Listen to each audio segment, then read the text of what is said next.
95, page 80, le paragraphe 95.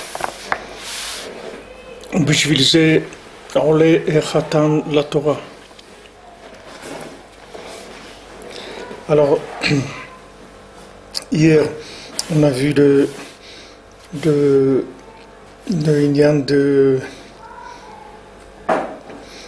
tikkun que le tzaddik fait, que comme il est déjà passé dans tous les niveaux où quelqu'un peut passer, donc il a l'aptitude de pouvoir aider chacun là où il est, uniquement s'il a la émouna. On dirait avec la émouna, le tzaddik il peut le sortir de là où il est. Donc donc Rabbeinu il a rapporté dans la Torah le khatan qui sort de sa choupa. Alors Rabbi Nathan il continue sur cette notion-là du khatan et de la kala, parce qu'il ne faut pas oublier que aussi cette Torah elle a été dite au mariage de la fille de Rabbeinu. Donc comme tout est lié, c'est-à-dire tous les nyanim que Rabbeinu il a dit, c'était lié avec ce qui se passait, avec ce qui se passait en haut, ce qui se passait en bas. Il y a un lien entre tout. Alors maintenant il parle du khatan et de la kala, comme ça fait plusieurs pages déjà qui parlent de ça. Bishvil ze ole khatan la Torah.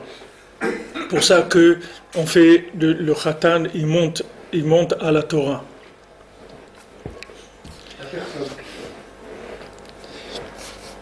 Qui a koré ba Torah nikra ole la Torah.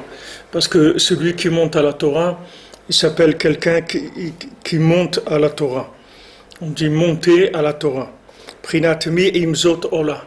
Comme on a vu, mi imzot ola, mi qui est la bina, elle monte avec zot qui est la malchut.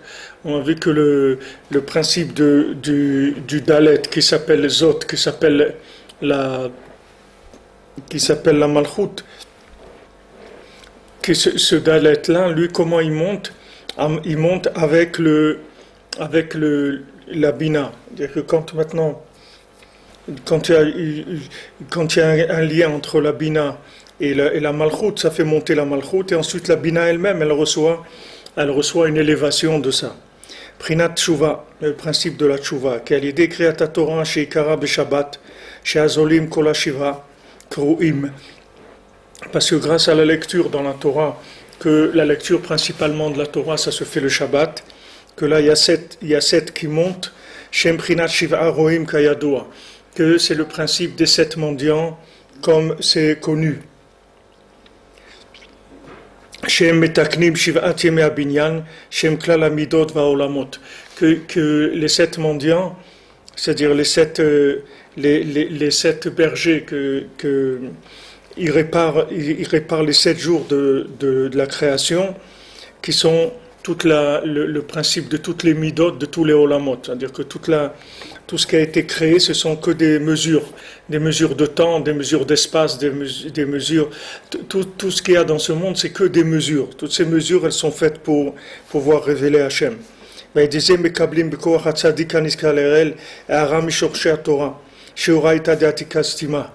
Et grâce à ça, à dire au fait que maintenant on monte à la Torah, c'est-à-dire qu'il y a une élévation au moment de la lecture de la Torah, alors on reçoit par la force du tzaddik qu'on a mentionné plus haut, une lumière de la racine de la Torah qui s'appelle la Torah d'Atika Stima, qui est la Torah cachée, la Torah qui est la racine de la Torah elle-même.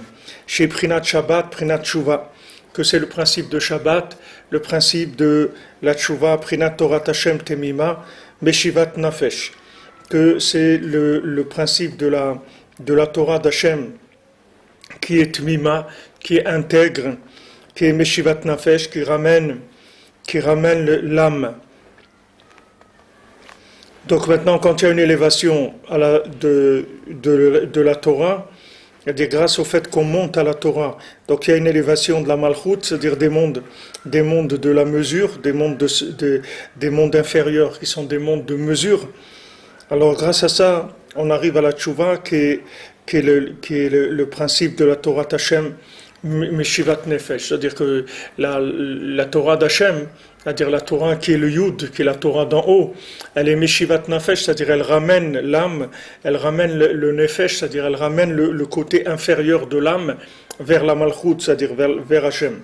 Shesham Nitaken Akol Kaniskar Le'el, que là-bas, tout se répare, c'est-à-dire dans la Torah de Atika Stima, tout se répare. Dans la Torah qui est cachée, la Torah qui a été révélée, que Rabbeinu l'a révélée, le côté moral, le Sipurim Maasiot, là-dedans tout va se réparer.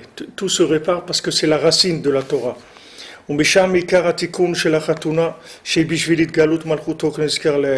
de là-bas vient le Ikar du Tikkun de la Khatuna, c'est-à-dire que la réparation du mariage qui est mentionné, comme on a mentionné avant, dès qu'on voit que pendant les 7 jours du mariage, alors on fait chaque jour un des 7 mendiants. Chaque jour des Shiva Brachot, on a l'habitude à Breslev de lire un des 7 mendiants.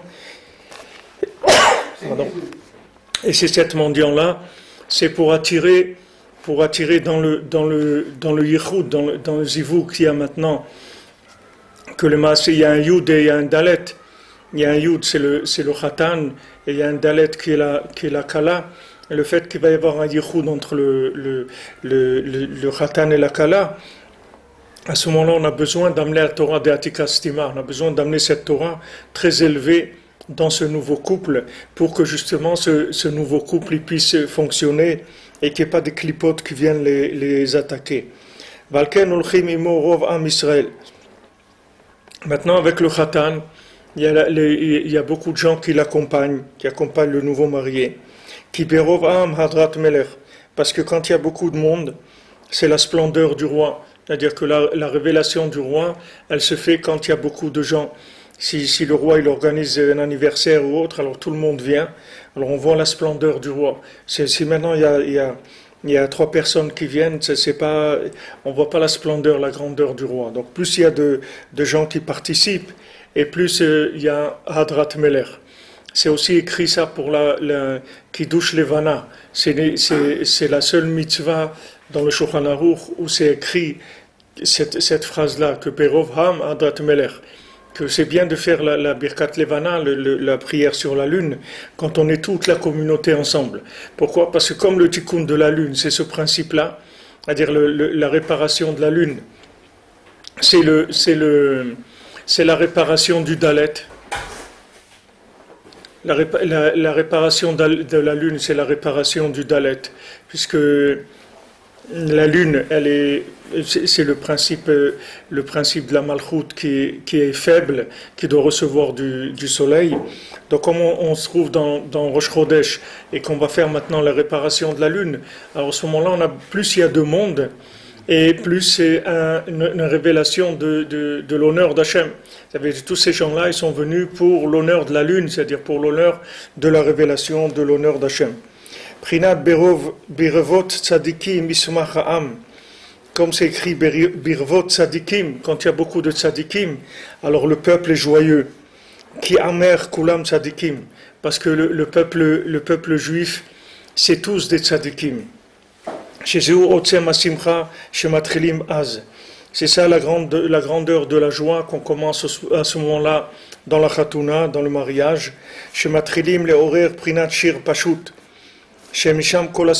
On commence à éveiller le chant simple, double, triple et quadruplé, que de là-bas viennent toutes les joies. Et donc on a à ce moment-là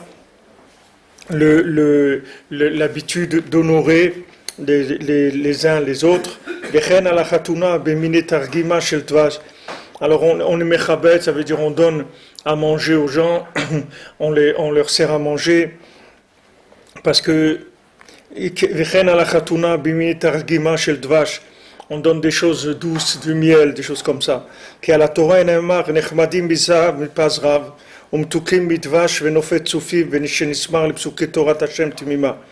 Parce que juxtaposé au verset où c'est écrit que la Torah d'Hachem, elle est intègre, elle est entière, alors on donne à ce moment-là de la nourriture douce, comme c'est écrit, qui est plus agréable que l'or et que toutes les richesses, et qui est plus douce que le miel. Et que ça, c'est juxtaposé au pasouk au verset de la Torah d'Hachem qui était Mima. Edut Hachem Neemana. Le témoignage d'Hachem, il est Neemana, c'est-à-dire c'est quelque chose en quoi on peut avoir confiance. Shemedaber Mishevach HaTorah Ad Tzadku Yachdav, qui parle de la louange de la Torah, jusqu'à Tzadku Yachdav, que ensemble ils sont justes. Ki dvash prinat tokef adinim. Parce que le dvash, normalement, le miel, ça représente la rigueur, toute la rigueur qu'il y a dans le monde. Comme c'est écrit dans les kavanot du shofar, c'est écrit dans les secrets sur le shofar de Rosh Hashanah. Shenechazim bemetikut hatavot shel ze haolam shekaram ta'ava azot. Parce que maintenant, pourquoi? Parce que tout ce qui est doux dans ce monde, tout ce qui a de la douceur dans ce monde, et ça veut dire qu'il y a une emprise de la ta'ava, c'est-à-dire que normalement la douceur qu'on doit goûter dans ce monde, c'est la douceur de l'autre monde, c'est pas de ce monde-là. C'est-à-dire on doit arriver dans ce monde à goûter la douceur de l'autre. Maintenant, quand on goûte dans ce monde la douceur de ce monde même, alors c'est l'emprise de la rigueur, parce que ça veut dire que la personne elle est en train d'exploiter les récipients qu'Hachem il a mis, les mesures qu'il a mises pour le plaisir dans ce monde. Donc ça s'appelle toute la rigueur, tous les dynim se trouvent dans le dvash, dans le nial du miel, et que maintenant c'est toutes les ta'avot de ce monde, que le principal c'est dans les ta'avot des rapports que dvash c'est gematria isha, c'est-à-dire que le dvash, le mot miel, c'est la même valeur numérique que la femme. Chez Mishénon Izar Bazé, que celui qui ne fait pas attention à ça, Neymar alav nofet titofna sifte zara, comme c'est écrit que couler, elles vont des lèvres étrangères. Vacharita mara kal ana, c'est-à-dire au début ça a l'air douce les lèvres étrangères, mais à la fin c'est amer. Chez Zeprinat Bgam Shimshon Shalach Achar Enav, que ça c'est le problème qu'il a eu Shimshon, que Shimshon il a été d'après ce qu'il voyait, qui savar chez Yechol Amod Benisayon Avilis Sivuk Shel Isur, Mashmat Shaya Nazir Elokim, parce que lui il a pensé qu'il pourrait tenir dans l'épreuve, même dans des rapports interdits, puisqu'il n'avait pas le droit d'avoir des rapports avec cette femme-là, et comme lui il était Nazir Elohim, c'est-à-dire comme lui il était dévoué uniquement à Hachem, c'est-à-dire il était un Nazir, quelqu'un qui est complètement séparé de ce monde, donc il a cru qu'il pouvait rentrer dans le Issour, c'est-à-dire qu'il n'y avait plus d'emprise pour lui de quoi que ce soit, puisqu'il n'avait pas de rapport avec ce monde. Shimshon, c'était un tzaddik, il était tzaddik depuis déjà la conception dans le ventre de sa mère. Quand Akadosh Baruch Hu lui a dit « Sache que tu portes dans ton ventre quelqu'un de spécial, etc. » C'était un grand tzaddik, Shimshon. Seulement, il s'est trompé, il a cru que le fait qu'il était tellement séparé de ce monde et qu'il avait vraiment aucun rapport du tout avec ce monde, alors il pouvait se permettre de rentrer dans ce qui est interdit et ça allait rien lui faire du tout. Puisque maintenant quand est-ce que le mal il a une emprise, c'est sur quelqu'un qui a un rapport avec ce monde. Mais quelqu'un qui n'a pas de rapport avec ce monde, alors le mal il n'a pas de rapport, il ne peut pas l'attraper. Lui il a cru qu'il était arrivé à ça, mais Bémet il n'était pas arrivé à ça. Donc il s'est trompé avec ses yeux, c'est-à-dire il s'est trompé dans le calcul qu'il a fait, de la façon de voir les choses, elle était fausse. Et il a trouvé le miel dans la... Un tronc d'arbre. Hein? Dans un tronc d'arbre. Non, dans la tête du lion. Là, on parle d'un lion aussi. Ah. dans la tête du lion. Aval la sauf ta'a basé arbe, mais à la fin il s'est trompé beaucoup sur ça. Qu'afilu bigdusha ne'emar dvash matzata echol dayecha. Parce que même dans la gdusha, c'est-à-dire même quand c'est de façon sainte et que c'est dans des conditions qui sont pures, c'est aussi écrit, tu as trouvé du miel, mange ce que tu as besoin, c'est tout, ne mange pas, n'exagère pas.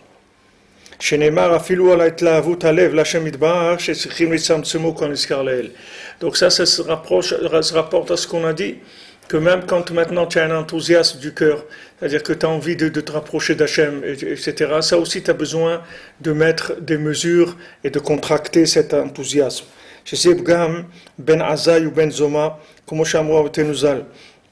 et ça, c'était le problème de Ben Azai et Ben Zoma, que quand ils sont rentrés dans le Pardès, il est venu fou, l'autre il est mort, parce que ils sont trop emportés, ils ont eu trop d'enthousiasme. Chez Aleem Neemar, Dvash Matzata, Echol Dayecha, tu as trouvé du miel, va doucement, va doucement. Tu as trouvé du miel, va doucement. Tu n'es pas obligé de remplir, va doucement. Mais Kolshken Bezigoufou Gagashmi, à plus forte raison, quand quelqu'un il a des rapports physiques, mamash, qu'il faut aller doucement. Mais Kolshken Kejou Beisou Chazve Shalom. À plus forte raison, quand c'est dans l'interdit, Chazve Shalom. Chez Bazé Pagam, Afilou Shlomo Amelech Alav Shalom, Shimshon Agibor. Que là, ils se sont trompés, même Shlomo HaMelech. Que le Shlomo HaMelech, c'était l'homme le plus chacham du monde, et il s'est fait avoir aussi. Il a cru qu'il pouvait se marier avec des femmes, qu'il n'avait pas le droit de se marier avec elles, parce qu'il pouvait les élever. Il était tellement chacham qu'il pouvait élever ça. Eux, c'était pas un problème. C'est-à-dire le problème chez eux, il ne se manifestait pas au niveau physique. C'est pas qu'ils avaient des envies physiques, mais c'est des calculs spirituels. Mais ça revient au même. C'est-à-dire que c'est le même principe. Seulement c'est un calcul spirituel. Et chez des gens, quand ça descend, ça devient des besoins physiques. Mais c'est le même principe. C'est-à-dire que Shlomo HaMelech et Shimshon, dans leur calcul, ils ont pensé que c'était bien, que c'était possible de faire ça, et que c'était des âmes qui étaient très élevées, qui pouvaient les faire monter, etc., alors qu'ils ne pouvaient pas. C'est eux qui sont tombés. Ben Azai ou Ben Zoma, Ben Nadav Avihu, Pagmou Lefer. Maintenant, Ben Azai, Ben Zoma et Nadav et Avihu, ils ont eu le problème inverse, c'est-à-dire chez l'Oratsu le Horidatzmam Klal, les Achibur Agashmi. Ils n'ont pas du tout voulu descendre dans le Chibur Gashmi, c'est-à-dire dans l'union qui est matérielle. La Davavi ne voulait pas se marier, ne voulait pas avoir de rapport avec la Malchut, pas de rapport avec ce monde. Ils disent on va répartir tout par en haut. C'est le même problème que Yehuda aussi. Quand Yehuda est venu avec Yosef, la discussion entre Yehuda et Yosef, c'est la même chose. C'est-à-dire que Yehuda il dit j'ai pas besoin de toi, moi je répare tout. Moi je répare tout, j'ai pas besoin avec le Yud, je répare tout. Mais Yosef, il a dit, tu peux pas, si tu répares pas en haut, en bas d'abord, tu vas rien faire en haut. C'est pour ça que d'abord il y a Moshiach ben Yosef et après Mashiach ben David. Parce qu'il faut d'abord une réparation dans les zones inférieures. Et les zones inférieures, il faut respecter les règles du jeu dans les zones inférieures. Mais eux, ces gens-là, ils ont pas, c'est comme les gens, ils veulent étudier de la Torah toute la journée, etc. Mais normalement, si tu vas dans le monde, tu peux pas faire ce que tu veux. Tu peux pas faire ce que tu veux. Si tu veux maintenant devenir un chercheur à la NASA, si tu veux rentrer là-bas, il faut que tu sois capable de rentrer là-bas. Si maintenant ce que tu sais faire, c'est jouer à la pétanque, tu peux pas rentrer là-bas. Ils vont pas t'accepter. Mais aujourd'hui, les gens, ils ouvrent des centres d'études, et il y a des gens qui viennent, qui s'inscrivent, et ils rentrent, ils disent ouais, moi je vais étudier toute la journée. Il dit qu'est-ce que veut dire tu vas étudier toute la journée? Et qu'est-ce que pour que tu étudies toute la journée, il faut qu'on ait une garantie qu'au bout de 20 ans d'études, tu vas sortir un Gadol d'Israël, tu vas sortir un Rabbi Eliashiv ou un Chazonish ou quelqu'un comme ça. Mais si tu ne sors pas ça, qu'est-ce qu'on a besoin que tu vas venir tu fais le Bgam de Nadav et Avihu. Tu veux pas rentrer tu veux pas rentrer dans le kécher avec ce monde. Il n'y a personne qui a envie de rentrer dans le kécher, le lien avec ce monde. Pour tout le monde, c'est agréable de vivre dans le virtuel. C'est agréable pour tout le monde. Et tout le monde a envie du virtuel. C'est super le virtuel. Il n'y a pas de réalité, il n'y a pas de truc. Tu fais ce que tu veux, tu crées l'atmosphère que tu veux, tu te prends pour qui tu veux, tu fais ce que tu as envie. Mais le mariage, il est là pour te montrer où tu en es. C'est la même chose avec le tzaddik d'ailleurs. Pourquoi les gens ne veulent pas se rapprocher du tzaddik? Comme c'est la même chose Eretz Israël. C'est tous ces principes, c'est les mêmes. Le mariage, Eretz Israël, le tzaddik, c'est la même chose. Parce que tu viens en Eretz Israël, tu dis voilà monsieur, je suis diplômé de l'université, tu dis ok, mets tout ça à la poubelle, viens travailler. On va voir qu'est-ce que tu es capable de faire. Les diplômes en Israël, ça vaut rien du tout. Et même si tu as un nom, il y a un chanteur qui a dit ça ici, un Français qui est venu en Israël. Il a dit en Israël, il n'y a pas de j'ai un bagage, voilà, je suis passé 3 fois à l'Olympia et trucs et tout ça. Ça veut rien dire en Israël. Tu viens, tu commences, c'est tout. Parce qu'il n'y a pas de, parce que c'est un pays où on vit que dans la réalité. Il n'y a rien de virtuel. Alors que la plupart des pays dans le monde, ils vivent que dans le virtuel. Donc tu peux être un as du virtuel et un nul de la réalité. Il y a des gens qui sont très très forts dans le virtuel et qui sont complètement nuls dans la réalité. Que si jamais le lavabo de la cuisine il s'est bouché, il est incapable de déboucher, il est complètement affolé, il ne sait même pas s'il faut ouvrir démonter une ampoule, ou il ne sait rien du tout, il ne sait rien faire du tout. Alors que tu le prends dans le virtuel, c'est un as du virtuel. Mais dans la réalité, il ne veut rien faire. Alors tout cela, Ben Azaï, Ben Zoma, et Nadav et Avihu, c'était des tzadikim, mais c'était des tzadikim du virtuel. C'était pas des tzadikim de la réalité. Tout le chidouche de Rabbeinu, c'est qu'il n'y a pas un endroit dans le plus profond de la Touma où tu vas te trouver que lui, il n'est pas passé là-bas avant toi. Donc lui, quand tu le vois, lui, tu peux pas, comme je vous ai dit hier, c'est pas lui que tu vas raconter des histoires. Parce que tu peux pas lui dire que toi, tu es trop abîmé. Parce que les endroits où tu as été, c'est des endroits qui sont très bas. Parce que lui, il va te montrer que là où tu as été, il y a plus bas que ça, et lui, il est passé là-bas. Donc là où tu es passé, lui, il est passé déjà. Donc lui, il peut te montrer. C'est comme un patron qui n'est pas capable de remplacer ses employés. C'est un patron virtuel, c'est pas un patron. Parce que le jour où ses employés font la grève, eh bien, ils vont lui faire de la pression, il va être obligé d'augmenter les salaires, ils vont attendre le moment où il a le plus besoin d'eux dans l'année, et à ce moment-là, ils vont faire une grève pour lui faire le plus de mal possible. Mais si c'est un patron, que c'est un vrai patron, c'est-à-dire qu'avant d'être un patron, il a été un employé, c'est-à-dire un ouvrier, et il a appris exactement comment fonctionnait tout le matériel et il sait remplacer n'importe quel ouvrier de l'entreprise. Alors il donne à chacun sa lettre de renvoi et il remplace tout le monde. Et il appelle des intérimaires et il se débrouille, c'est tout. Parce qu'il connaît le travail, c'est ce qu'il est en train de faire. Donc à Rabbeinu, tu ne peux pas lui dire je ne peux pas. Aux autres, si tu as affaire à Nadav Avihu, tu peux lui dire je ne peux pas, parce que c'est virtuel. Mais Rabbeinu, tu ne peux pas lui dire je ne peux pas. Parce que non seulement il va te montrer que tu te mens toi-même, et c'est pas vrai. Comme quand Rabbeinu il a dit, le désespoir c'est quelque chose qui n'existe pas. Rabbeinu n'a pas dit, il faut pas te désespérer, c'est pas bien, c'est interdit de se désespérer. Rabbeinu l'a dit, ça n'existe pas. C'est-à-dire c'est complètement virtuel, ça n'existe pas. Le désespoir c'est pas une réalité. Te désespérer c'est pas quelque chose qui est réel. Parce que tu te trompes. Du moment où tu te désespères, ça veut dire que tu te trompes. Donc ne te désespère pas, mets-toi au travail, commence à faire ce que tu peux faire, et le tzaddik, il va t'aider, comme il dit ici, par le corps du tzaddik, tu vas arriver. Mais Nadav et Avihu, et Ben Azaï, Ben Zoma, c'était des tzaddikim du virtuel. C'est-à-dire qu'ils étaient des tzaddikim, mais virtuels, pas dans la réalité. S'ils étaient confrontés à la réalité, c'est comme les anges, c'est la même chose. Quand les anges, ils attaquent trop l'homme, ils font trop de kitrugim, d'accusations sur l'homme. Alors Hachem, il les fait descendre dans le monde. Et quand ils descendent dans le monde, ils deviennent des gens terribles. parce que c'est beau les anges, mais c'est parce qu'ils sont en haut, ils sont pas en bas. C'est facile d'être en haut. Mais descends, rentre mets tes mains dans la boue, mets tes mains dans le truc, on va voir ce que tu es capable de faire, comment tu vas devenir. Donc là, eux, ils ont été programmes dans ça, c'est-à-dire Nadav Avihu et Ben Azaï et Ben Zoma, ils ne voulaient pas de lien avec la Malchoute. Mais toute la révélation d'Hachem, elle est que dans la Malchoute, que dans le monde de l'action, c'est tout. Il n'y a pas de révélation d'Hachem dans le virtuel. Il n'y a aucune révélation d'Hachem dans le virtuel. Eux, ils ont cru qu'ils étaient arrivés à un niveau de bitoul, de haïn, et d'un niveau très très élevé.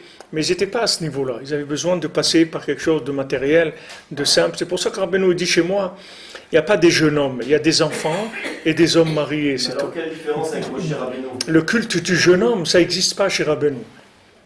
Parce que Rabbeinu, il te dit, tant que tu n'es pas marié, tu es un enfant. C'est tout. Et tu peux avoir 60 ans, mais tu es un enfant. Si tu n'as jamais été connecté avec la Malchoute, tu es un enfant. Qu'est-ce que c'est un enfant? C'est quelqu'un qui vit dans le virtuel, c'est tout. Il croit que tout est à lui, il prend les trucs de son copain, le vélo de son copain, il pleure si son copain ne veut pas lui donner le vélo. Il croit que tout est à lui. Il prend de là, c'est un enfant. Et tout est virtuel. Alors Rabbeinu dit, si tu n'es pas marié, tu es un enfant, c'est tout. Tu vis dans le virtuel. Tu n'as pas commencé à vivre. Tu n'as pas commencé à vivre. Oui, monsieur le professeur. Le Moshe Rabbeinu, quand on lui a demandé de se séparer de son épouse, ok, il l'avait connu avant, donc c'est pas celui qui n'a pas connu du tout le mariage. Mais il s'est séparé pour arriver à un niveau, un niveau qui est au-dessus du couple. Alors, c'est un problème, d'après ce que tu dis. Parce que s'il y a un niveau au-dessus du rapport à la femme, qui serait plus pur, qui serait une unité totale. C'est l'inclusion dans l'infini, c'est tout. C'est plus, il s'est inclus entièrement dans l'infini. C'est-à-dire quoi? Il a été au bout du mariage. Il y a un bout. Ouais, pour un homme qui est humain, qui est un être humain. Pour un homme, Rabbeinu aussi, sa deuxième femme, il n'a jamais eu de rapport avec elle. Rabbeinu, quand il s'est marié la deuxième fois, il n'a jamais connu sa femme. Il n'a jamais eu de rapport. C'est des niveaux d'inclusion dans l'infini. Tout le monde n'est pas Rabbeinu. C'est d'accord, Mais ne te fais pas de soucis, tu n'auras pas cette épreuve dans ta vie. Je trouve le chidouche extraordinaire, c'est de se permettre d'attaquer des Benzoma, des Ben Azaï. Ça veut dire qu'on parle des concepts. Ouais. On ne peut pas se permettre de dire ça.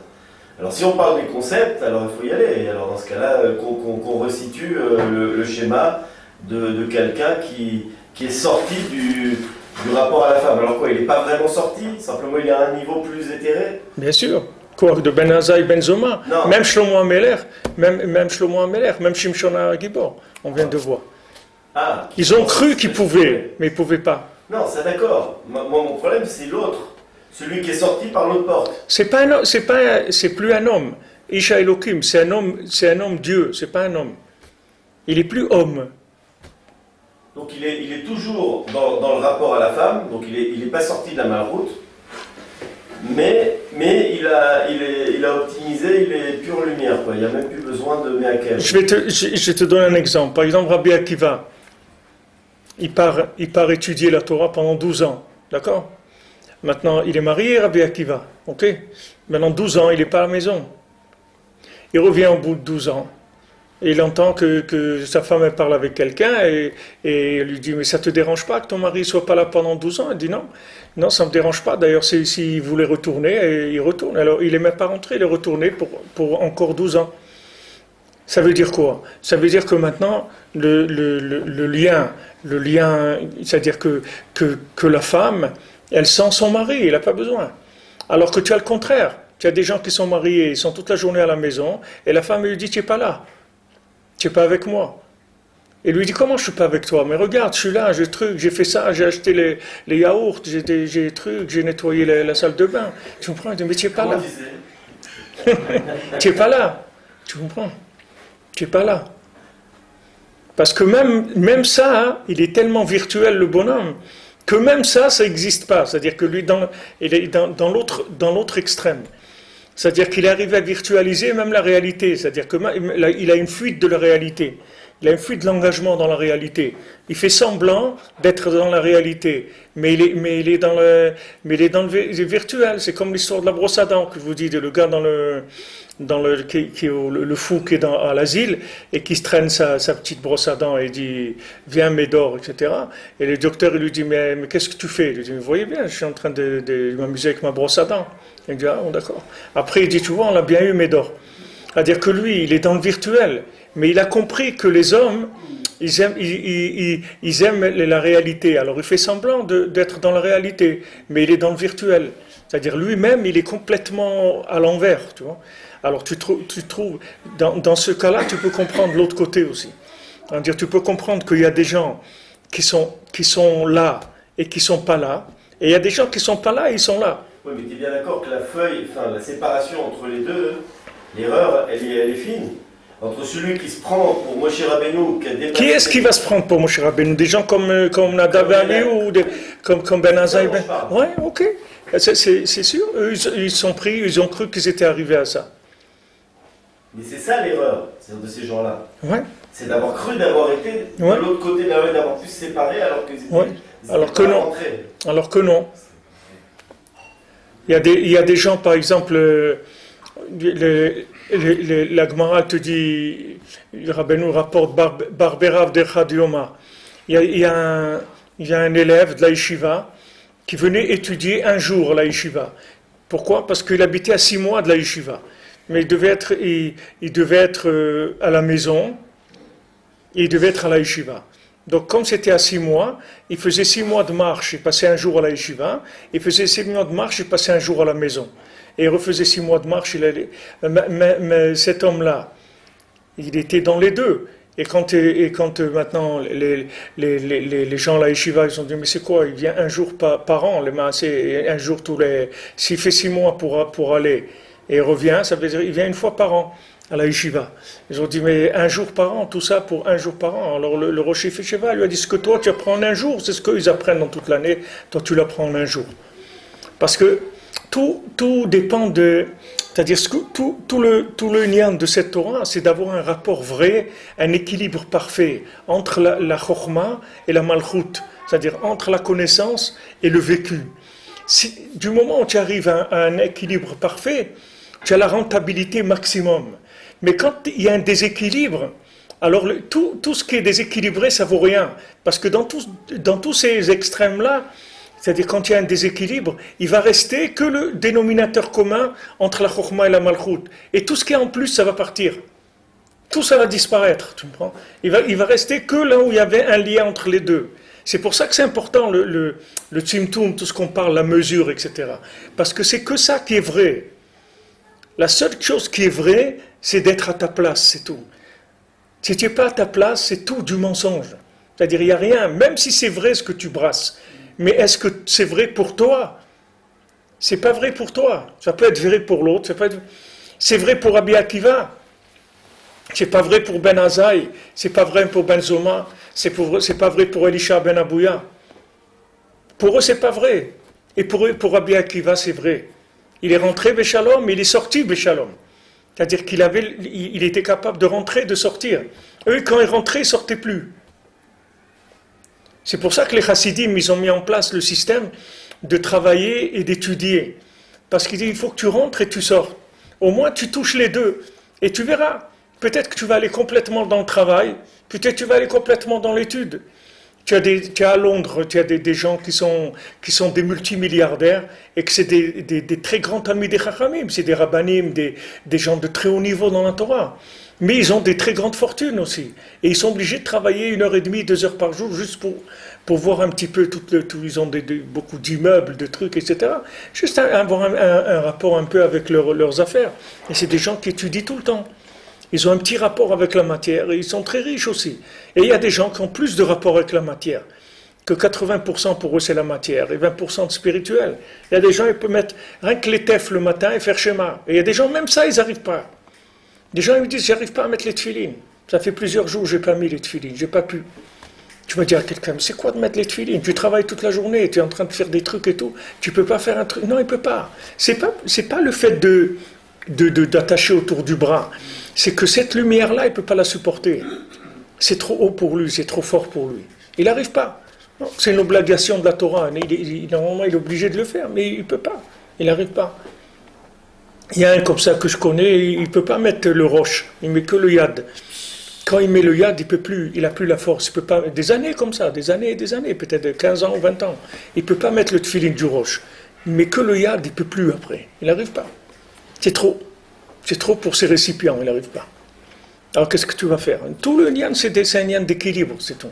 Tu te trouves à ta place, tu te mets à ta place. Et des fois, tu es en dessous de ta place aussi. Il ne faut pas croire un grain dessus. Il y a des gens aussi qui sont en dessous. Ils ne veulent pas accepter qu'ils sont plus avancés, que leur travail n'est pas là-dedans. Ils doivent avancer plus. Il y a des gens aussi qui sont en dessous de ce qu'ils pensent être. Mais ça, en Israël, ça se règle. Parce que si tu es en dessous, on te tire en Israël, on te monte. Mais comme la plupart des gens sur Terre, ils sont en général au-dessus, alors on les descend en général. Mais celui qui est en dessous, on le monte, il n'y a pas de problème. Alors ces gens-là, si tu veux, ces gens-là, ils se sont trompés ils ont cru qu'ils étaient arrivés au maximum de la émouna, de la prophétie, qui est la réparation totale du virtuel. C'est-à-dire la prophétie, c'est la réparation du virtuel. C'est-à-dire que c'est virtuel, mais c'est pas virtuel du tout. C'est la réalité virtuelle, si tu veux. La réalité qui vient en virtuel, c'est la prophétie. Alors quand tu as des grands prophètes comme Moshe Rabbeinu, comme Rabbeinu et tout, alors ça c'est des gens qui sont inclus dans le côté virtuel de la réalité, mais qui est plus réalité que la réalité. C'est ce que tu vois dans les 7 mendiants. C'est pour ça qu'ils sont à l'envers dans la réalité.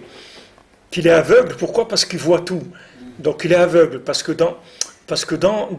il est arrivé à une vision dans laquelle il y a plus d'emprise de la matière. Mais il voit tout. Il n'est pas aveugle. Parce que s'il est aveugle, c'est un type qui ne voit rien. Tu ne peux pas dire que je suis aveugle, je vois tout. Tu ne vois rien du tout si tu es aveugle. Donc lui, c'est un aveugle par rapport à tout ce qu'il y a à voir dans ce monde, que Béhémet, il n'y a rien à voir du tout. Mais il voit tout avec les yeux fermés. Alors celui qui est arrivé au-dessus du temps, celui qui est arrivé à tous, celui qui entend et celui qui a une voix extraordinaire, etc. Tous, ils sont à l'envers, comment ils se présentent. Donc ça, c'est la perfection. C'est la perfection, c'est là où il est arrivé à Rabbeinu, puisque comme il dit Rabbi Nathan, Rabbeinu il était kaloul des 7 mendiants. Rabbeinu lui-même, comment il a raconté les 7 mendiants? Parce que lui, c'est les 7 mendiants dans une seule personne. Rabbeinu, c'est lui-même les 7 mendiants. Donc ça, c'est ce principe-là. Alors, nous, notre épreuve à nous, elle n'est pas de ce côté. Notre épreuve, elle est de l'autre côté. Notre épreuve, elle est le refus de l'engagement dans la réalité. Et rester dans la virtualisation de la réalité. Et ce qui est reproché beaucoup à des Baalei Teshuvah, ce qui est l'erreur principale qu'ils font la plupart, c'est qu'ils pensent qu'en virtualisant la réalité, alors ils sont high, ils sont en hauteur, tu vois. Ils sont hauts, mais c'est pas vrai. Ils sont tellement bas qu'ils peuvent même pas commencer à travailler. Ils sont pas du tout dans la réalité, du tout. Il faut pas croire qu'ils sont dans la réalité. Et ça, tu peux demander à leur femme.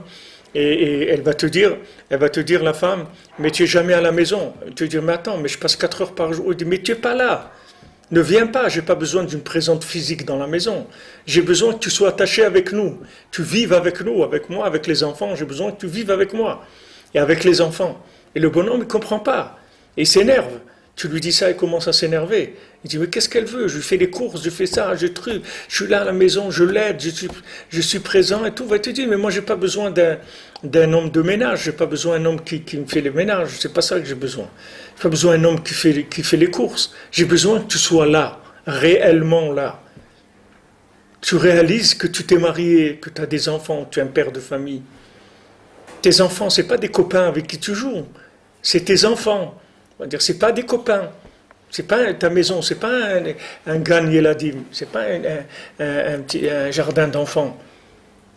Tu es un père et tu as des enfants. C'est-à-dire, si tu ne te mets pas à ta place, c'est embêtant pour les enfants. Et c'est parce qu'ils n'ont pas de père, ils ont un père virtuel. Ils n'ont pas un vrai père. Et tu sais combien de gens ils souffrent de ça dans le monde. Tu sais combien de gens ils ont des pères virtuels que leur père, il est pas là. C'est pas qu'il n'est pas là physiquement, mais il n'y a pas de lien. Il n'est pas engagé dans la famille. Il n'est pas engagé dans cette réalité-là. Il fait semblant d'être là, mais il n'est pas là. Notre épreuve à nous, elle est là-dedans, plus que l'autre. L'autre, on n'a pas de rapport du tout avec l'autre niveau. Et notre problème, c'est ça, c'est surtout celui-là. Tout vient du ribouille or, parce qu'il y a beaucoup de lumière. Comme il y a beaucoup de lumière, alors on a tendance à rester dans la lumière. On n'a pas envie de rentrer dans la réalité. C'est difficile, la réalité. Ça ne fait pas planer du tout, la réalité. C'est pas agréable. מכל שכן כשז'ו ויסו חס ושלום שבזה פגם אפילו שלמה המלך ובן עזאי ובן זומא בן נדב ואביו פגמו להפך שלא רצו להוריד עצמם כלל להחיבור הגשמי ורצו להשיג אלוקות יתברך על ידי תבערת ליבם לבד לשם. Tu vois, eux, ils ont voulu comprendre Hachem que par leur inspiration du cœur vers Hachem, l'élan du cœur vers Hachem. C'est tout. Ils ont voulu connaître Hachem qu'avec ça. Et Rav Levi Yitzhak, il disait la tchouva, elle commence le jour où tu perds toute la lumière. C'est là où la tchouva, elle commence. Où il n'y a plus de lumière dans ce que tu fais. Il n'y a plus d'enthousiasme, il n'y a plus rien du tout, tu ne sens plus rien du tout. C'est là où commence la tchouva. Parce que là, si tu travailles, ça veut dire que tu as compris ce qu'il fallait faire. Maintenant, si tu travailles que si on te donne de la lumière, alors pour l'instant, tu n'es pas au niveau de t'engager. Donc on te met une carotte, on te donne, etc. On essaye de t'arranger pour que tu restes dedans, pour pas que tu te sauves. Mais le but, c'est qu'on arrête complètement les lumières, qu'on t'éteigne les lumières complètement et tu travailles. C'est tout. Tu travailles, c'est tout. Je sais pas. Comme il dit Rav Levi Yitzhak de Berditcher, je mets les tefilines parce qu'Hachem il a dit de mettre les tefilines. Il m'aurait dit de couper du bois, j'aurais coupé du bois. Mais j'ai pas de. C'est-à-dire, j'agis par émouna, par soumission à Hachem, c'est tout. Pas parce que c'est agréable. Pas parce qu'il y a de la lumière. La Gemara elle dit que les Chachamim ils disent que les mitzvot, elles n'ont pas été données pour avoir du plaisir. Les mitzvot, c'est Hachem il nous a dit de faire les mitzvot. Maintenant que tu as du plaisir ou tu n'as pas du plaisir, il faut les faire, c'est tout. C'est pas... Et le jour où tu arrives à faire sans lumière du tout, alors là c'est la tchouva qui commence. La vraie tchouva, c'est-à-dire que tu commences à alimenter le dalet comme il faut. C'est-à-dire que tu commences vraiment à faire grandir la malchoute d'Hachem. Parce qu'il n'y a pas de pot de vin, tu comprends ? Tu ne reçois pas de pot de vin. Tu fais ton travail, c'est tout. On n'est pas en train à chaque fois de te donner des bonus et des trucs pour que tu continues à travailler. Tu ne te donnes plus rien, tu travailles, c'est tout. Travaille parce que tu as compris que c'est ça. Mais ça met du temps. Ça met beaucoup de temps avant que, comme ils disent en hébreu, que le hasimon il descende. C'est-à-dire quand tu mets la pièce dans la machine, alors des fois la pièce elle reste en haut. Elle descend pas, alors tout le système il se met pas en marche, tu peux pas avoir ton truc, ta bouteille ou ce que tu as besoin. La pièce elle est restée coincée en haut. Alors nous, souvent ça rentre, mais on a un goulot, comment ils appellent ça, d'étranglement, c'est-à-dire un endroit où ça bloque, et donc la pièce elle reste en haut, elle descend pas. On n'arrive pas à réaliser les choses qu'on étudie, qu'on côtoie, qu'on est en Israël, qu'on est marié, qu'on a des enfants, qu'on a des petits-enfants. Chacun là où il n'arrive pas à réaliser ce qu'il a. Ce qu'il a, c'est énorme. Mais comme il le vit virtuellement, le pauvre, c'est difficile pour lui. Il n'a pas de joie, il n'a pas parce qu'il ne réalise pas. C'est virtuel. C'est comme les gens avant, tu leur disais les comptes en banque et tout. Et les gens ils te disent mais où tu mets, c'est pas de l'argent. Ils disent non, voilà, regarde, tu fais un chèque et voilà les relevés bancaires et tout, mais pour eux ça leur parle pas, ça c'est virtuel, c'est de l'argent virtuel. Eux voulaient avoir leur argent, des liasses à la maison, ils ont besoin, ils prennent des billets, ils achètent ce qu'ils ont acheté, c'est tout. Mais là c'est virtuel, tu sais pas où tu en es, un peu plus, un peu moins, un peu de truc. Il y a pas on réalise pas les choses. Tout le Nyan Karabenu l'a dit des doutes, c'est pour ça s'appelle Yishuvadat. Yishuvadat, ça veut dire réaliser. Réaliser que tu es vivant, réaliser ce que tu as, réaliser les choses. Dieu les réaliser, tu sors du virtuel, ça y est, tu rentres dans la malchoute. Quand tu réalises, c'est la malchoute. D'ailleurs, en français, le mot réalisation, c'est la même chose que réaliser. C'est-à-dire que c'est une réalisation. On te montre, voilà, un truc, je sais pas quoi, un château, voilà, ça c'est une réalisation d'un tel architecte, truc. Mais c'est quelque chose qu'il a construit, ça veut dire. C'est la même chose que réaliser, c'est le même mot qu'on emploie. Parce que faire, hein, ça donne réalité à la chose. Quoi. Voilà, il a fait quelque chose de réel, c'est-à-dire il a réalisé quelque chose. Mais réaliser en toi, c'est prendre conscience de la chose, c'est la même chose que de la faire. Quand tu as réalisé, ça y est, tu vas la faire après. Ce qui te manque, c'est ça, quand Rabbeinu dit dans la Torah 141, dans le côté moral. Si maintenant quelqu'un il prend conscience de la douleur que c'est de faire des avérotes. Pourquoi les gens ils font des avérotes? Parce que ça leur fait pas mal, c'est tout. Il a pas mal, et le bonhomme il est anesthésié spirituellement, il vit dans une anesthésie spirituelle. Donc le bonhomme il fait une avéra ou une mitzvah, c'est la même chose pour lui. Ils sont rien le pauvre. Combien de gens je vois, ils disent « Oh là, c'est vrai, j'ai oublié, j'ai des trucs. » Il a pas sa kippa, il marche pendant 10 minutes, un quart d'heure, il sent pas qu'il n'a pas la kippa sur lui. Mais quelqu'un qui est connecté, il ne peut pas marcher sans la kippa. Dès qu'il marche, il sent tout de suite qu'il n'a pas la kippa sur sa tête. D'ailleurs, même quand tu vois quelqu'un qui rentre à la synagogue et qui n'a pas l'habitude de porter la kippa, tu vois que la kippa, elle n'est pas sur sa tête. Tu vois, même s'il la met, ou les gens qui viennent au kotel, là, ils mettent la kippa. Ils mettent la kippa en carton, maintenant ils en mettent en tissu. Mais parce que ça faisait trop en carton, ça faisait vraiment trop Walt Disney. Alors ils ont fait des kippotes en tissu. Mais c'est pareil, tu vois un bonhomme que la kippa, elle vient d'être mise fraîchement, ça se voit qu'elle n'est pas collée avec sa tête. Maintenant, tout ça, c'est le tikkun des tzimtzumim, de ce qu'on est en train de parler ici. C'est-à-dire que tu dois adapter ta connexion avec la lumière par rapport à tes récipients. En permanence, il y a une recherche d'adaptation de la lumière avec les récipients. Et il n'y a que ça qui est vrai. Il n'y a que cet équilibre qui est vrai. Le reste, c'est vraiment virtuel. C'est vraiment de la virtualité totale. C'est-à-dire le bonhomme, il est complètement... C'est ça qui voulait pas, ces gens-là.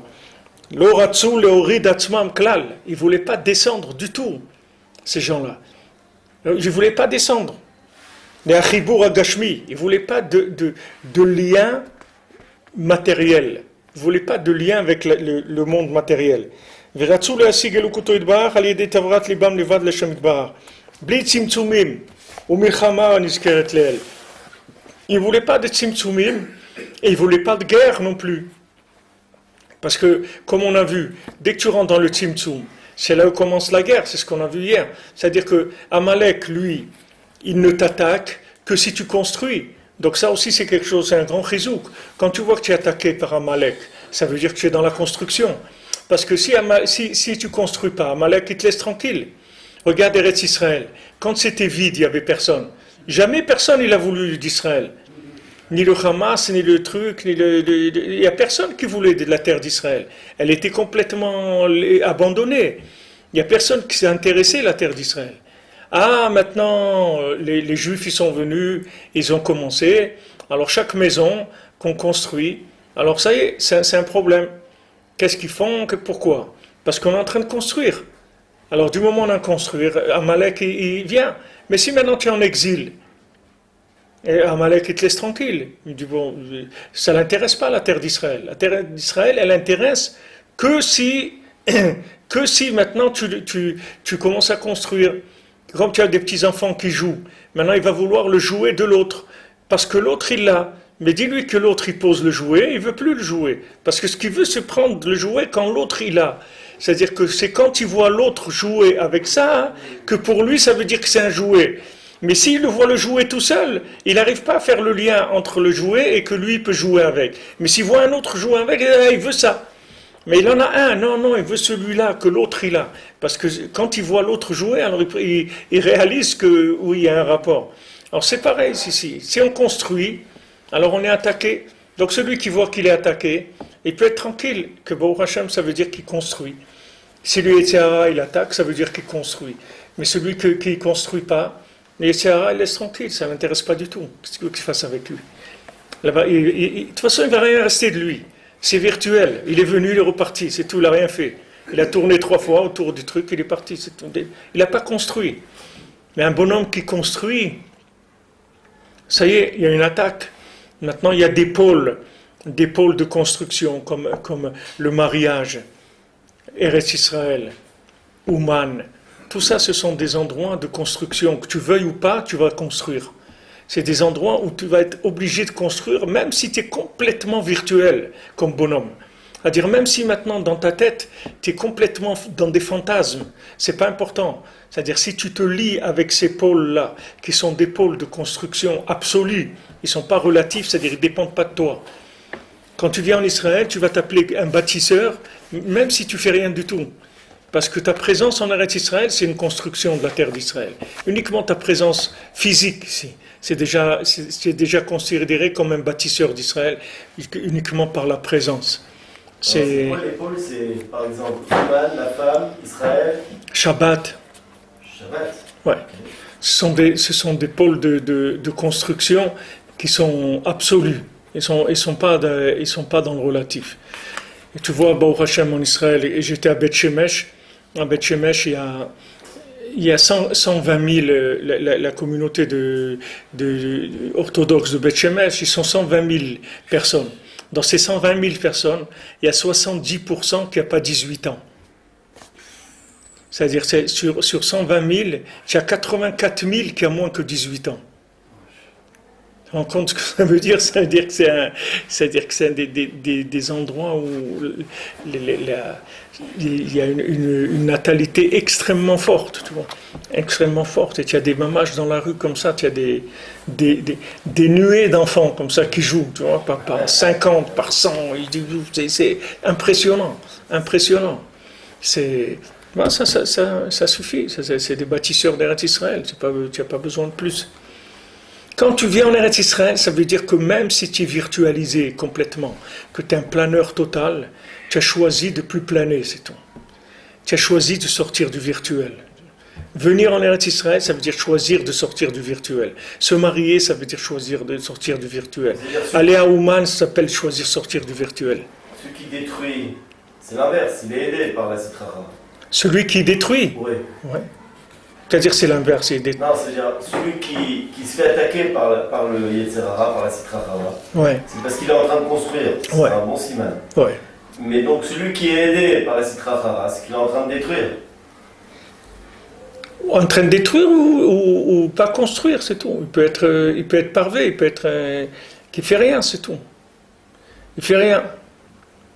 C'est comme s'il a vu un film, c'est tout. Il est rentré dans une salle de cinéma, il a vu un film, c'est tout. Il est reparti, il n'a rien fait. Il est passif. Il n'a pas décidé de s'engager, de construire.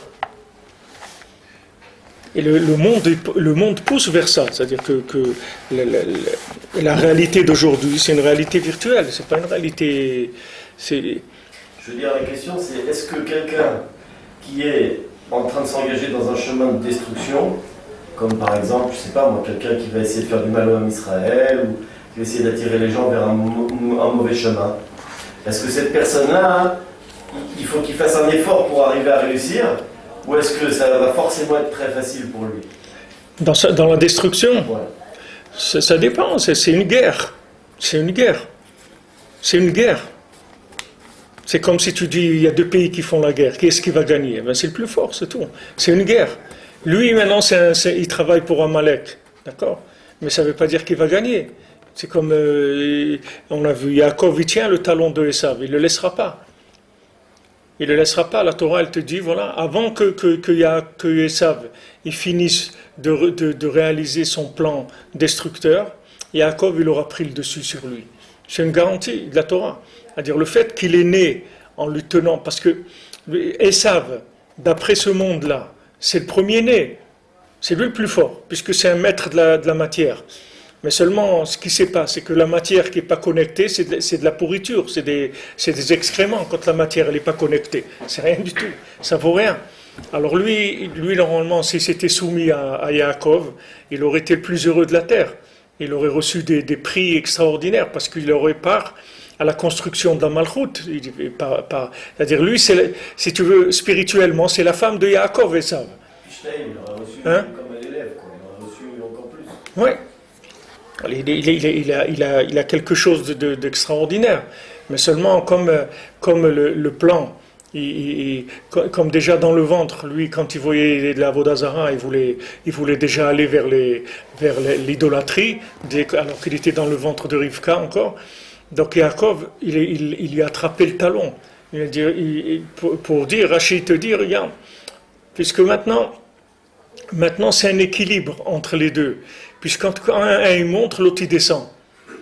Donc Yaakov, il lui a attrapé le talon. Il lui a dit, regarde, avant que toi, tu arrives à réaliser ce que tu veux, moi je serais déjà arrivé plus que toi et je vais te faire tomber. Ça c'est le plan qu'il y aura avec Esav. C'est que Esav, il va tomber complètement. Il va tomber. Maintenant, il parle beaucoup de guerre dans le monde et de la Troisième Guerre mondiale. En Chine, ils ont dit carrément au pays de se préparer pour la Troisième Guerre mondiale. Ils ont dit aux habitants de commencer à se préparer pour la Troisième Guerre mondiale. C'est-à-dire, c'est une réalité qui commence à venir petit à petit. Les gens ils commencent à se dire qu'on va vers ça, c'est-à-dire que vers ces choses-là. Bezat Hashem, il a des plans, que les Rosh Hashanah de Rabbeinu, ça adoucit toute la rigueur du monde. Mais il y a des plans comme ça dans le monde. Il y a des plans comme ça, parce que Esav, c'est-à-dire que tous les gens qui pensent que les États-Unis, etc., mais les États-Unis sont en faillite totale. Tous les États-Unis appartiennent à la Chine. La dette qu'elle a les États-Unis par rapport à la Chine, elle est plus grande que ce que vaillent les États-Unis. Et Poutine, c'est Poutine, il a révélé ça. Il a dit tout le lien de DSK, là, de Strauss-Kahn, c'est parce qu'il a révélé, pourquoi lui ont fait ce coup-là, c'est parce qu'il a révélé que toutes les trésors d'or, ce qu'ils gardent comme or. Fort Knox. Ouais, là où ils gardent. La réserve d'or, elle est vide. Il y a des pop-corn là-bas, ils ont mis. Il n'y a pas d'or. C'est parce que lui savait ça. Et il allait révéler ça, ils lui ont fait toute cette histoire-là. Mais le monde, il va sortir, le réveil du virtuel, il va être choquant. C'est-à-dire que Rabbeinu dit ça même dans le bien, il dit que quand Mashiach il va venir, alors les gens qui n'ont pas fait de doute tous les jours, ils vont s'affoler complètement quand Mashiach va venir. Même que c'est le bien, mais ils vont s'affoler complètement. Pourquoi ? Parce qu'ils n'ont pas eu cette avoda tous les jours de faire descendre le virtuel dans la réalité par le dialogue avec Hachem. C'est-à-dire tous les jours de réaliser ce qui se passe, etc. Mais Rabbeinu dit celui qui aura fait de doute, quand Mashiach va venir, il va être comme quelqu'un qui dormait, qui s'est réveillé, c'est tout. Il va se réveiller, il va être bien en forme, etc. Il va être content de la venue du Mashiach, il ne va pas être affolé du tout. Mais ceux qui n'avaient pas le Yeshuva Da'at, c'est-à-dire qu'ils étaient virtuels dans leur approche de la vie, ils vont être complètement affolés.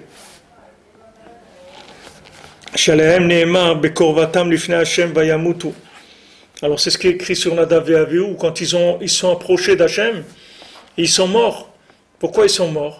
Parce qu'ils sont rapprochés du virtuel. Ils sont approchés d'Hachem virtuellement. Mais il y a une réalité. Tu ne peux pas t'approcher d'Hachem virtuellement. Hachem, c'est une réalité. Il n'est pas virtuel. Donc maintenant, quand tu t'approches d'Hachem, il faut que tu viennes avec ta part de réparation de la malchoute. C'est-à-dire que tu as réparé le pouvoir. Mais si tu n'as pas réparé le pouvoir, tu ne peux pas t'approcher d'Hachem. Mais la lumière, elle te brûle. Tu ne peux pas. Donc eux, ils sont morts de ça. Aval ata asher chatan ole la Torah. Mais maintenant que le chatan il monte à la Torah, vezochin la chatuna shel mitzvah shel Israël am kadosh. Et maintenant on a le mérite d'un mariage de mitzvah du peuple juif qui est un peuple saint. Ata mitzvah lechol targima shel dvash. Maintenant c'est une mitzvah de manger des préparations au miel, des choses douces. Ou le ramez chez bekoach hatzadik. Et pour faire allusion qu'avec la force du tzaddik, avec la force de Rabbi Nachman, chez Ushoresh HaTorah, que lui c'est la racine de la Torah. Comme ils ont dit nos chachamim, al yado nimtak achizat adinim shebedvash. Grâce à lui, on va adoucir l'emprise de la rigueur qu'il y a dans le dvash. Comme on a dit, dvash, c'est gematria isha, c'est la même valeur numérique que isha. C'est-à-dire que maintenant, ça c'est l'autre côté. Ça c'est quand maintenant tu as accepté de construire, alors tout de suite il va venir Amalek, il va essayer de te rendre un consommateur. C'est-à-dire, toi maintenant tu étais un bâtisseur, il va essayer de te transformer en consommateur. C'est ce qui s'est passé en Israël. Les gens ils sont montés des bâtisseurs avec un idéal, ils étaient capables de vivre dans le désert, de construire les kibbutzim, les trucs et tout. Et après, petit à petit, il les a avalés, les a rendus des consommateurs. Maintenant c'est l'Amérique, les trucs, c'est fini Israël. Et c'est quoi Israël? On ne sait même pas ce que c'est aujourd'hui. C'est-à-dire, c'est quoi l'Israélien qui n'est pas religieux? Quelle est sa... Qu'est-ce qu'il a dans la tête? Il n'y a rien, c'est sa neshama qui le lie avec la terre. Mais dans la tête, il n'a pas une idéologie qui est claire. Parce que c'est fini tout ça, c'est parti. L'idéal, il a été récupéré. Alors c'est la même chose. C'est-à-dire que maintenant, comme on a dit hier, quand tu es fiancé, tu es dans le virtuel, tu es dans l'idéal, c'est super. Donc tu fais des petites courbettes, des petits trucs sympathiques, tu envoies des SMS gentils, des invitations, des petits cadeaux et tout. Après, quand c'est le mariage, tu as les midotes qui sortent, puisque tu commences à construire. Il y a les mesures qui sortent. Et Amalek, il attaque quand tu commences à construire.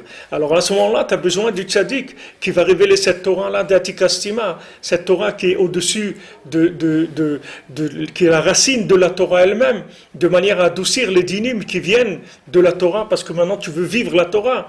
Alors il y a des rigueurs qui vont t'attaquer, parce que tu veux construire. Comme tu vois en Israël, que chaque maison qu'ils veulent construire, il faut qu'il y ait des gens qui viennent nous embêter, qui disent non, ils construisent, c'est pas normal, etc. Mais ça c'est valable donc pour chaque foyer, ça. Il ne faut pas croire, ça c'est un exemple général, que maintenant les nations, ils disent, on est très inquiets des constructions qui se font, etc. On est très inquiets, vous construisez des maisons, comme si on était en train de faire des trucs nucléaires. Maintenant que l'Iran fait des bombes nucléaires, ça inquiète personne. Mais que des Juifs ils construisent des maisons, ça inquiète. Pourquoi? Parce qu'une maison d'un juif, c'est une maison d'Hachem. Mais ça, c'est dans le général. Mais dans la réalité individuelle, chaque foyer, il est attaqué. Chaque foyer, il est attaqué par Amalek. Et chaque personne, elle est attaquée pour pas qu'elle se marie. Chaque personne qui veut se marier pour construire un foyer juif, elle est dans la ligne de mire de Amalek, il faut savoir. C'est-à-dire qu'elle est dans le viseur de Amalek, dans sa lunette, et il le vise, il ne le lâche pas. Il ne veut pas qu'il se marie, il ne veut pas qu'il construise un foyer. Et s'il l'a construit, il veut le détruire. Amalek, il veut détruire, parce que chaque foyer, chaque mariage, c'est une victoire sur Amalek. Parce qu'après, il n'y a plus rien. Regarde maintenant, qu'est-ce qu'ils sont obligés de sortir? Ils sont obligés de dire que le mont Sion, le mont du temple, c'est pas juif. Mais c'est-à-dire, ça y est, c'est Louis de Funès, c'est-à-dire on est en train de se bidonner. C'est ce qu'il dit Rabbi Nathan, c'est-à-dire qu'à un moment, le mensonge, il va plus avoir assez de vérité pour s'alimenter. Donc il va sortir des trucs débiles complètement et tout le monde va voir que c'est du mensonge. Même les chrétiens maintenant ils disent mais attends, mais nous aussi qu'est-ce que ça veut dire? Nous on n'existe pas. Non, il n'y a personne. Et maintenant ils ont dit attention à l'UNESCO, si vous votez pas que Jérusalem ça appartient aux Palestiniens, faites attention à vous ce qu'on va vous faire. Ils les ont menacés carrément. Et la femme qui dirige l'UNESCO, elle a le malheur de dire non, c'est pour toutes les nations. Elle n'a pas dit que c'est aux Juifs, elle a dit pour tout le monde. Et ils l'ont menacé de mort. On est arrivé. C'est devenu une blague. C'est un truc. Voilà, ça y est. Les gens ils se rendent compte. C'est une letzanout totale. C'est mamage de la letzanout. C'est une blague. Mais tout ça, c'est pour empêcher la révélation de la royauté d'Hachem. La prise de conscience que Hachem est là et qu'il n'y a que lui dans le monde. C'est ça qui est attaqué. C'est pour ça la guerre entre Amalek et Hachem. C'est-à-dire chaque maison, chaque foyer, chaque mariage, c'est construire la maison d'Hachem. C'est pour ça que c'est attaqué. Jamais les foyers, ils ont été attaqués comme aujourd'hui. Ça n'a jamais existé dans l'histoire du monde. Jamais la vie du couple, elle a été attaquée comme de nos jours. Jamais, depuis la création du monde, il n'y a jamais eu quelque chose comme ça.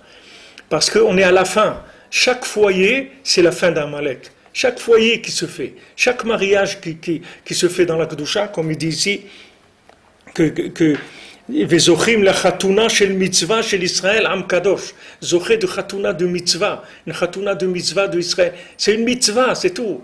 Ne commence pas à regarder s'il a les cheveux frisés ou il a une boucle d'oreille ou le nez. C'est une chatuna shel mitzvah. Tu vas te marier pour construire la maison d'Hachem, c'est tout. pour avoir une part à la construction de la maison d'Hachem. C'est pour ça que tu te maries.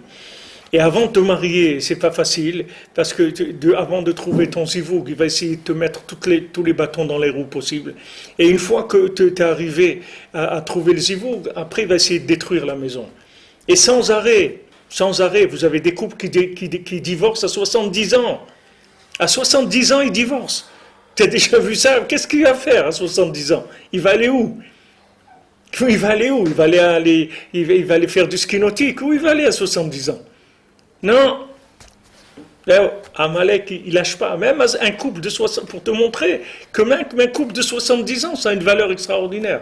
S'il attaque, ça veut dire qu'il y a des pierres précieuses, il y a des éléments très forts. Aliado, Sheosha Torah, comme Shemot Tunzacha, Aliado Nimta Kachizat Adenim Shidvash Knisterel. Adraba, il y a des Edaïka, Yichye Holada Dikdusha. Au contraire, précisément, grâce à ce mariage, il va y avoir une naissance dans la Gdusha. Que la naissance dans la Gdusha, c'est ça la révélation d'Hachem dans le monde. Que ça, c'est toute l'intention, tout le but de la création.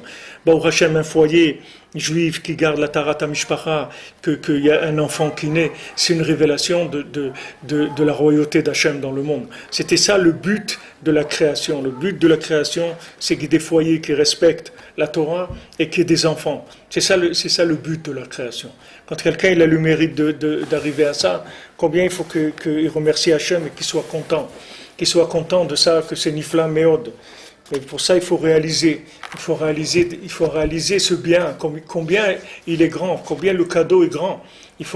Pour ça qu'on dit merci, de remercier. Et beaucoup de gens aujourd'hui parlent de remerciement, parce que le remerciement, ça permet de réaliser. Quand tu dis merci, alors tu réalises que tu as reçu quelque chose. Comme un enfant, tu lui donnes un bonbon, tu dis qu'est-ce qu'on dit? Et merci, voilà, tiens. Parce que tu veux qu'il réalise que tu lui as donné quelque chose. Et maintenant, quand quelqu'un il est fou, il est dans le virtuel, il n'arrive pas. S'il veut dégonfler le ballon, s'il veut descendre, lâcher du lest pour que le ballon il descende un petit peu. Alors il dit merci, c'est tout. Il va commencer à dire merci. Au lieu de commencer maintenant à faire de la prière virtuelle, où il me manque ça, dans son film, il lui manque beaucoup de choses. Mais d'abord, il faut qu'il remercie sur ce qu'il a. Parce que quand il remercie, il fait descendre, la chose. Dans la hoda'a, dans le remerciement, en hébreu, quand tu dis hoda'a, c'est-à-dire remerciement, il y a dans le mot de modé, c'est-à-dire que comment on dit modé en français, c'est-à-dire reconnaître. Voilà. Alors, c'est-à-dire que maintenant, comme en français, quand tu dis que tu es reconnaissant, ça veut dire que tu as pris connaissance de la chose. C'est pour ça que tu es reconnaissant, parce que tu as pris conscience. Alors maintenant, la reconnaissance, c'est un moyen de prendre connaissance de ce que tu as. Si maintenant tu n'arrives pas à avoir de la joie de ce que tu as, alors commence à remercier, c'est tout. Fais ta des doutes, Beikar, tu remercies, c'est tout. Tu dis merci Hachem. Merci Hachem pour ça, merci Hachem. Même si tu ne le sens pas, mais que c'est un remerciement qui est intellectuel. C'est pas dans ton cœur. C'est juste par calcul, quand tu fais par comparaison, tu vois que ta vie c'est une réussite. Tu es en Israël, tu es marié, tu as des enfants, tu as ça, tu as une parnassa. Tu vois par calcul que tu as des choses. Alors maintenant c'est un calcul. Ce calcul, il faut que tu t'amènes à vivre la chose vraiment. Et si tu n'arrives pas, tu remercies, c'est tout. Que je vous ai dit des Tehilim. Parce que les Tehilim c'est de la Hoda'a. Avec la Hoda'a, tu peux arriver à tout. Tu dis merci. Merci Hachem. Merci Hachem. Merci Hachem de ce que tu m'as donné. Et maintenant, excuse-moi que je ne ressens pas ce que ça veut dire le bien. Je ne ressens pas le bien parce que je suis complètement virtuel. Et ça vient du Bgam Abrit. Plus il y a eu du Bgam Abrit dans le monde, plus le monde est devenu virtuel. Plus l'alliance elle a été abîmée. Et l'alliance, c'est le lien entre le haut et le bas. Plus les gens ils sont rentrés dans le virtuel. Et le cerveau, il est cassé. Après le cerveau, il est cassé, que la personne, tout ce qu'elle voit, elle le virtualise. Elle n'arrive pas à voir les choses dans la réalité. Elle n'arrive pas. Elle virtualise tout. Quand elle dit c'est vrai, ça veut dire virtuel. Elle ne sait pas ce que ça veut dire vrai. Donc il y a besoin de Hoda'a, de remercier. Quand on remercie, ça permet de prendre conscience de la réalité de la chose. À demain. Bonne journée.